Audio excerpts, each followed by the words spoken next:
CUPS meeting. And Linda was so, I hadn't met Linda before you had asked me to chair that meeting. We were texting back and forth, and I think I had to cancel because I was sick. And then I said, but please let me know when I can come. She was very patient with me. And that meeting, just to start there, near and dear to my heart, because I used to work as a case manager for a program called PCAP, Parent-Child Assistance Program, which I don't think has funding anymore, which is tragic. But the women that we worked with, we each had like 20 to 22 clients, and the women that we worked with either were pregnant and alcoholic addicts or had a child 2 or under. And so the people who walked in, some of them were homeless, some of them were in domestic violence situations, there was mental illness, there was child abuse, there was food insecurity. They needed everything. And it was the most exhausting, beautiful job I ever had. And I finally had to step away from that because the drug of choice, I know this is an AA meeting, but the drug of choice was fentanyl. And one of my clients had a 6-month-old infant, and the infant OD'd and died. And I was, you know what, I'm not tough enough for this. I was good until then, but it was like, talk about accept the things you cannot change, right? So I had to walk away from that, but it was for the women who were in that program, a lot of them came out of Ballard CUPS. Or I was telling Linda, I had a client who relapsed after about a year. Maybe she had just over a year. She got pregnant again and relapsed.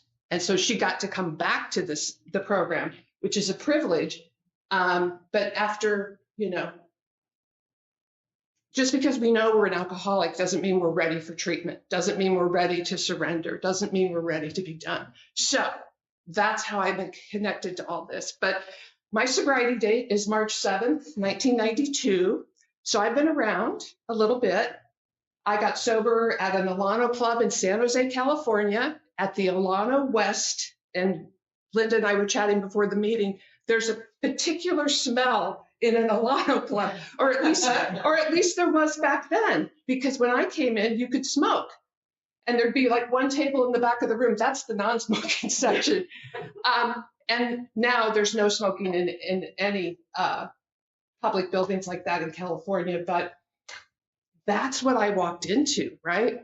And the smoky room, and in this big room, bigger than this, but the steps and the traditions were up on the wall, and the welcome, we care. And I was like, I don't know what I've gotten myself into, And all I saw was, now I am one of those crusty old timers, but that's what I saw. It was like these old, grumpy men, sorry men, but who were the book calls those the bleeding deacons, right? The ones who just like, that's not how we did it in my day. I spilled more than you drank, young lady. And I was like, wow, where am I?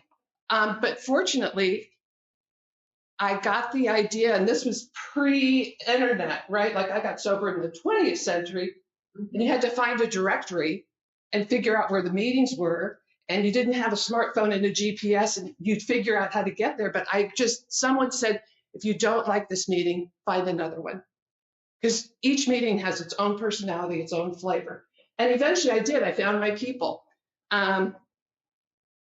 What got me into AA was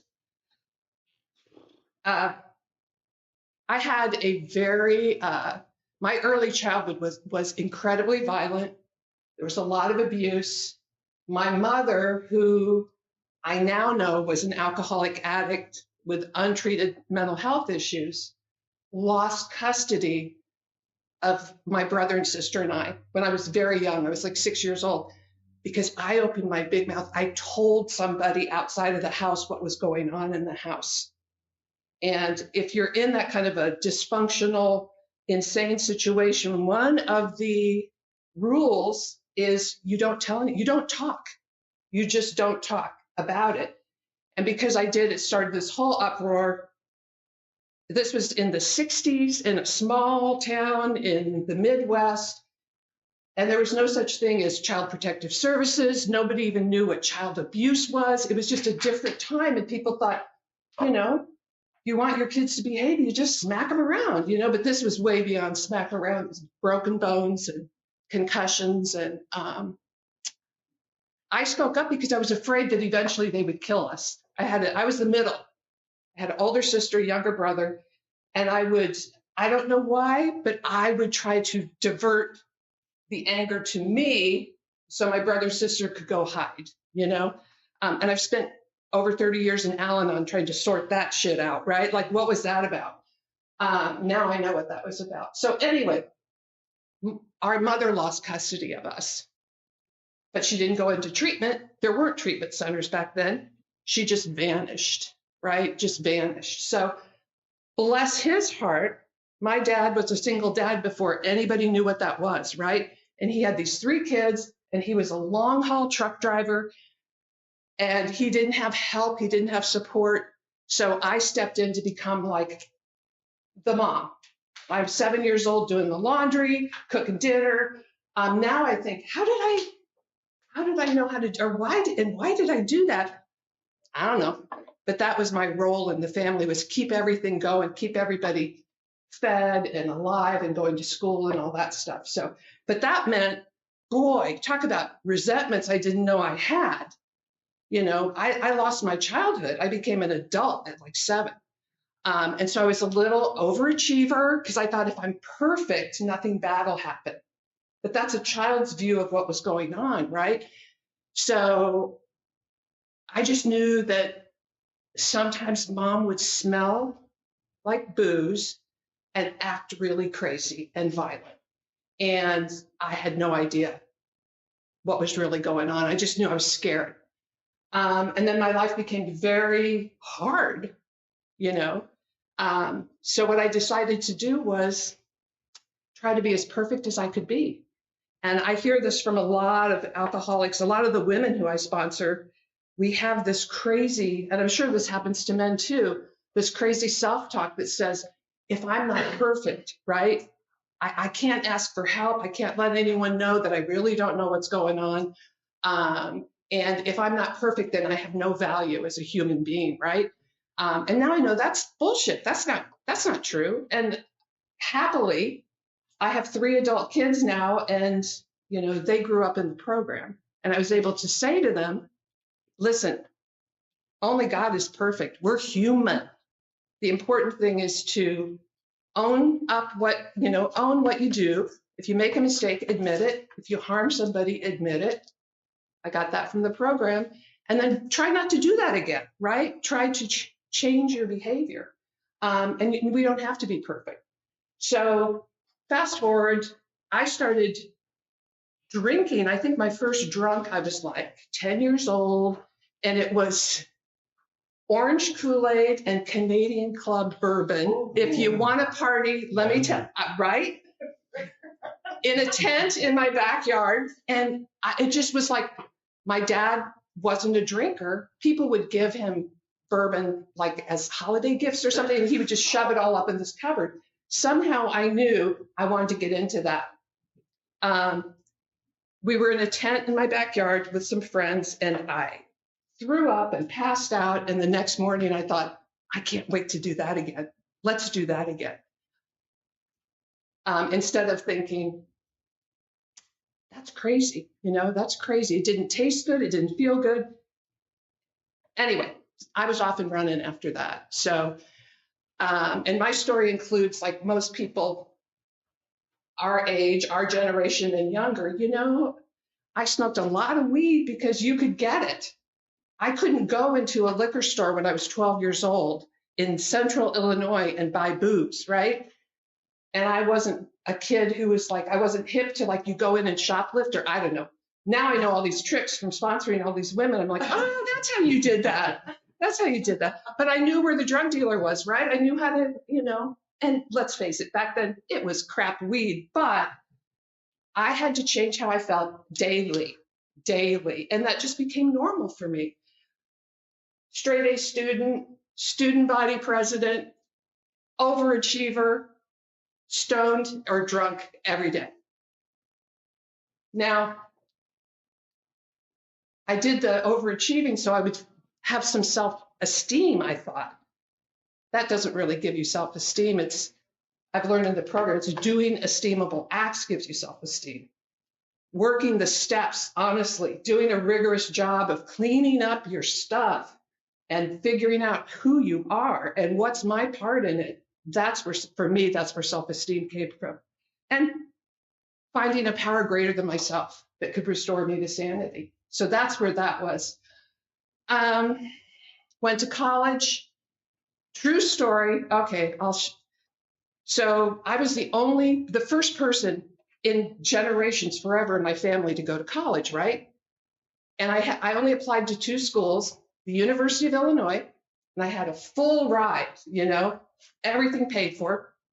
Okay. And the small liberal arts college in Wisconsin, where I had some scholarships and grants, but I was going to have to go into debt to do it. My family didn't have the money. Back then, this was in the late 70s, the drinking age in Illinois was 19 for beer and wine and 21 for liquor, which is a really weird system, right? Because you're in a bar and it's like, if your ID is this color, I don't know. But we knew how to, and they were paper. We knew how to do that. But in Wisconsin, you could drink anything you wanted at 18. Guess where I went to school? Right, here I come. It turned out to be a great education, a pivotal time in my life, right? I found out the world's much bigger than the little world that I knew.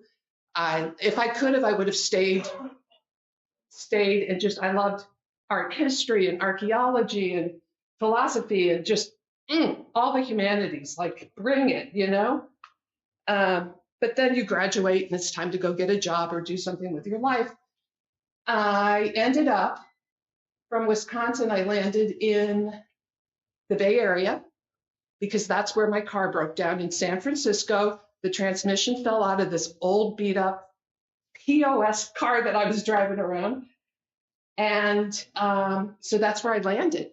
And I remembered, I think I have an aunt and uncle who live somewhere in the Bay Area, and got a hold of them and ultimately ended up like staying with them for a week, got a job, found an apartment in Silicon Valley when things were just starting to rock and roll.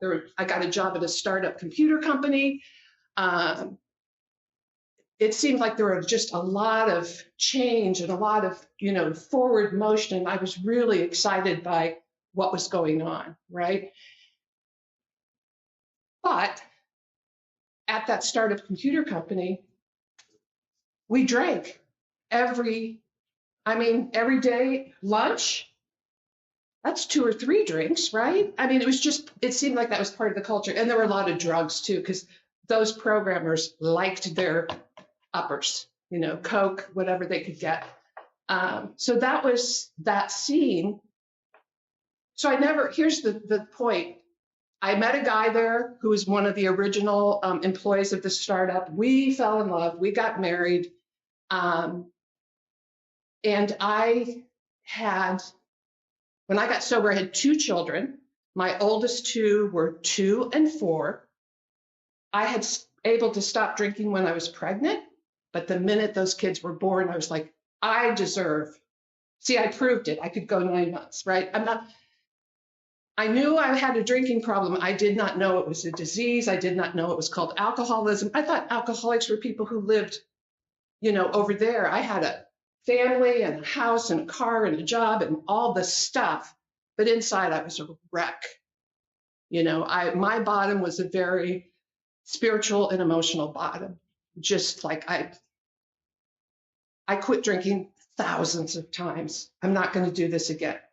And when my kids were young, I would tell myself, once the kids have had dinner and then it's bath time, and my husband was working at a big startup called Apple, and he was traveling, he was in Asia, so working 80 hours a week. So it was kind of like being a single mom in a way. But by the time I got the kids ready to read stories in bedtime, I had started drinking. And then I started drinking when I started cooking. And then I started drinking, and then I got out of work, right? And it's like, so the bottom was, I was reading my two kids, Nate and Ben, Goodnight Moon. We're snuggled up in bed, and I'm slurring the words. And I noticed that my 4-year-old noticed, right? And you might go, oh, big deal. People had flaming car crashes was their bottom, or they went to prison. The bottom is the bottom. I was horrified because I was never going to be like my mom, right? And here I was, and I couldn't deny it anymore. So I spoke to my then husband. Remember, this is 1992. We didn't know as much as we know now about alcoholism, about addiction. There was treatment available. As a matter of fact, I wanted desperately to go into a 28-day inpatient because I felt like I needed to be extricated from my life and my responsibilities and just focus on recovery. But my husband would not support that, even though our insurance would pay for it. He had all the shame around it. Like, he was ashamed of me for being an alcoholic. He was like, what are people going to think? And I'm like, they're going to think your wife drinks too much, right? So he just would not support anything. So what I was able to do when I finally got sober was, there was a meeting Saturday morning at 7:30 called the In the Solution Group at that Alano Club. And I could go to that if he was in town, because then he'd be home with the kids. But he was like, I'm not changing anything to make this easy for you. You made this mess, you clean it up. Which now we know, if it were a choice, right? Who would choose to be an alcoholic? I mean, so my first year, I could only go to one meeting a week, 7:30 Saturday morning. And man, I would go in there and I would just listen, and got a sponsor who was really tough. She kind of scared me, but I was so afraid it wasn't going to work for me. Donna from Oklahoma. And she took me through the 12 steps the first time. And after I did that in my first year. And then after that, it was time to find a sort of a kinder, gentler sponsor. But because I had more confidence in myself, if I do what is suggested, I think I'll stay sober. But it's just one day at a time. So I also started therapy when I got sober. So outside help, highly recommended, right? Because your sponsor's not your therapist or your banker or your, if you need outside help, the book talks about that. Many of us have grave emotional and mental disorders, but many of us do recover if we have the capacity to be honest. And so I sat in a therapist's office for like 3.5 years every Wednesday night. And I swear that, and then getting to the point where I could go to more meetings, then I started to be able to breathe again, right? And then I met women like me who had kids who were alcoholics. And then I started to understand that, I wasn't like this evil person. I was a person with a disease. And then I had to look at my mom's situation and go, wow, untreated everything there for her. So I had a little bit more compassion for her at that point. So those two little boys are 35 and 37, and they grew up in a house where the big book was always on the coffee table. Sponsees came over. They knew about recovery. And, when I had a meeting at my house in San Jose on Monday night, Gina's house group, and so at 7 p.m. was the meeting. So at 6:30, they'd go, okay, Mom, we're going to bounce. We're out, because they knew those people are coming. But that was such a wonderful service commitment for me because it required me to give up my time, my space. I baked every Monday for my people because, food is love. And that meeting went on for 10 years. And I met so many people through that. And the idea was that we weren't like in the directory. It was a house meeting. And so you would invite newcomers to come and meet you there. And so we'd get newcomers and people who'd been around a while. So it was just lovely. And I did that. So picking up the pace here. Um, so that husband and I stayed with him for 15 more years because I am hard-headed, right? I'm no quitter. I'm going to make this work, right? Drug him into couples therapy, blah, blah, blah. The big book, I actually gave him the big book and the chapter to the wives. Now, how stupid was that? He was just like, ah. But he was, and we have another kid. So we have 3 kids, 3 adult kids. And finally, I just had to realize, you know what? I also joined Al-Anon the same week I joined AA. And what I learned was you can't change nobody, right? I can't change anybody. And so we had to part ways. And he's been a wonderful dad to our kids, not such a supportive husband, but you know what? It took what it took to get there. I no longer have any resentments against him. He was doing the best he could with what knowledge he had, right? And I was desperately trying to keep the family together. So when we hit that breaking point, we hit that breaking point. So how I ended up in Seattle was in 2017, so 8 years ago. My kids were out of the house, empty nest. I owned a business in the Bay Area that was thriving. And I decided, I'm moving. I'm getting out of here. The kids had launched. They were through college. They were doing their thing. And I just thought it was too much, too hectic, too much stress. And so I landed in Seattle, knowing no one. And the week that I got here on March 1st, and on March 7th of that year, I turned 25 in recovery. So you announce that at a meeting, and then people come and talk to you. And that's kind of what opened the door for me. I met all these amazing people, and the fellowship has been really, really good to me. And the caliber of the AA here is on par with what's going on down in Silicon Valley. A lot of alcoholics and addicts in Silicon Valley.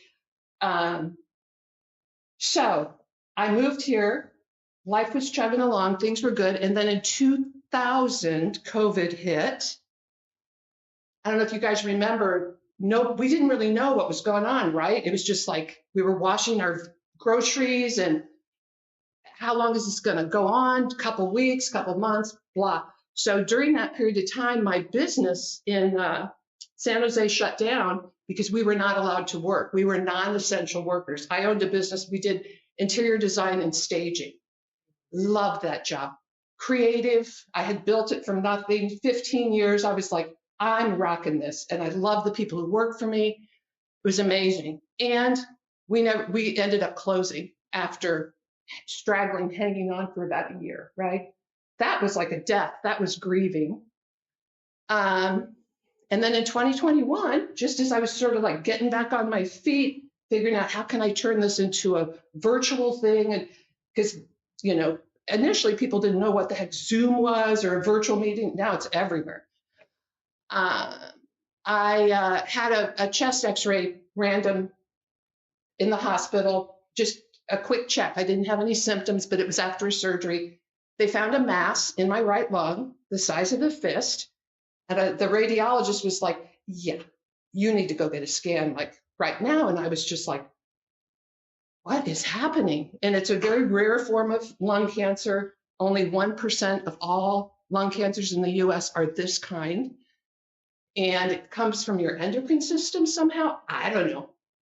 Like, I didn't know I had it. But if I hadn't had that random chest X-ray, I probably wouldn't be here because I never had any symptoms. So that knocked me, and that was during COVID, right? So isolation, treatments, big surgery. And you know what? The people in the program just like showed up for me. People would call and say, put your dirty laundry out on your front porch. I'll come get it and I'll bring it back when it's done.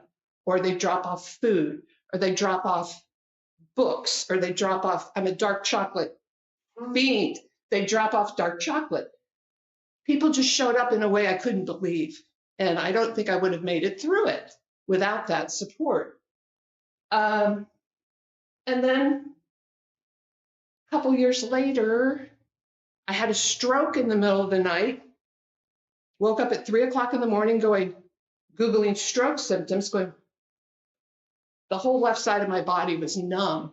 And I'm like, I don't think this is right. I don't think this is good. Anyway, ended up in a neuro ICU, and I'm as recovered as I'm going to be now, right? That stroke will be 2 years ago in August. But here's the thing through all of that, right? Oh, and the day I got out of the hospital, my dog died. And I was like, that's it, God, right? I've been a good sport, because these were things that were totally out of my control. So I had to really dig deep into the program and go, you know what? What can I change, right? I could change my attitude. I could ask for more help, which has always been really hard for me. But I couldn't change the fact that I had this stroke, or I had lung cancer, or my business got shut down. So I still have some permanent handicaps from the stroke, and this is as good as it's going to get, but I'm lucky, right? I can walk, I can talk, I can live independently. My short-term memory is a little wonky, I can remember stuff from 40 years ago, but like stuff that happened today, I'm like, did I eat lunch today? I don't know. But that's okay. I've accepted where I'm at. So what's the through line through all of this is the program, right? I was like, thank God, when all, year 2000, or 2020 to 2025, it's like this landslide of horrible things happening. And there was nothing I could do except just try to do the next right thing, to stay really close to God, stay really close to my higher power, and go, okay, help me know what to do, right? I didn't say, get me out of this or cure me. I just said, help me do the next right thing. Help me know what to say. And again, surrounded by the love and support of the people in these rooms, it blew me away. So, today I'm in kind of a funny position. I'm probably going to be leaving Seattle to move to Portugal, where they have national health care. The cost of living is half of what it is here, because all of the illness and all that just financially destroyed everything, And I need to be in a place where I can live with dignity, not be scared to go to the doctor because I won't have the money to pay, worry about, can I pay my copay on my medications? So I've been doing the footwork to get ready to make that happen. In Portugal, I've been there to visit. They like Americans. They're very welcoming, and I've got some friends over there now who are already over there. So I don't know if that all made sense, but I guess surrender, right? That's what runs through that whole thing, was like, okay, God, and I did really well until my dog died. And I was like, this is just like, but again, powerless, right? So I kept his collar. I got a picture of him. But he was my little buddy, and he got me through lung cancer and a lot of COVID stuff. So we're done, right? Oh, I went over. No, you're fine. I'm good? You're awesome. Okay. That's what I got. So thanks for letting me share. Thank you, Gina. Thank you.